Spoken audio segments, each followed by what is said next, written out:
রাম মন্দিরের উদ্বোধনে আমন্ত্রিত দেশের স্বনামধন্য প্রতিষ্ঠিত ব্যক্তিরা। আগামী 22 তারিখ প্রধানমন্ত্রী রামলালার মূর্তিকে গর্ভে প্রতিষ্ঠা করবেন। বাদ শুধু বলিউডের 3 খান, যেখানে গোটা বলিউড আমন্ত্রিত, সেখানে কেন এমন সিদ্ধান্ত?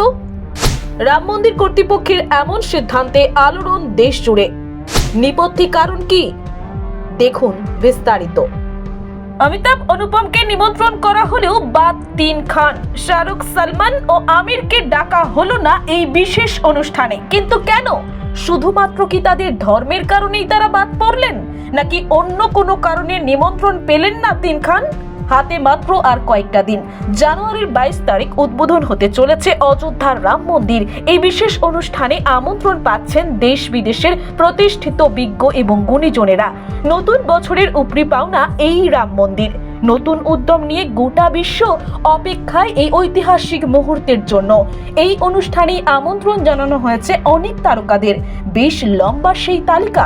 বিনোদন মহল থেকে শুরু করে ক্রিকেট নক্ষত্রদের আমন্ত্রণ জানানো হয়েছে। শুধু বলিউড নয়, আমন্ত্রণ পেয়েছেন দক্ষিণের অনেক তারকাই।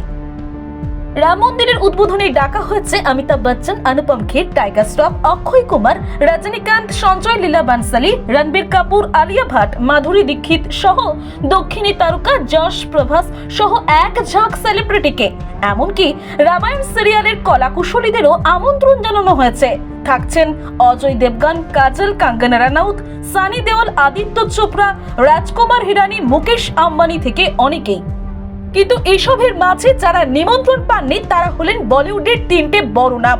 3 খান এই অনুষ্ঠানে যাওয়ার নিমন্ত্রণ পাননি, অর্থাৎ শাহরুখ, সালমান, আমির কিন্তু এই মন্দির উদ্বোধনে আমন্ত্রণ পাননি। কারণ কি? ইঙ্গিত যাচ্ছে ধর্মের দিকে। প্রশ্ন উঠছে, ভিন্ন ধর্মের কারণে কি ব্রাত্য খান ত্রয়ী?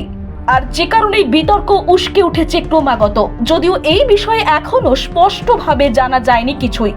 বিশ্বস্ত সূত্রের খবর, উদ্বোধনের অনুষ্ঠানে খানদের আমন্ত্রণ জানাতে চায়নি রাম মন্দির ট্রাস্ট, যদিও এর কারণ এখনো অবধি জানা যায়নি। ব্যুরো রিপোর্ট, মহানগর 24x7।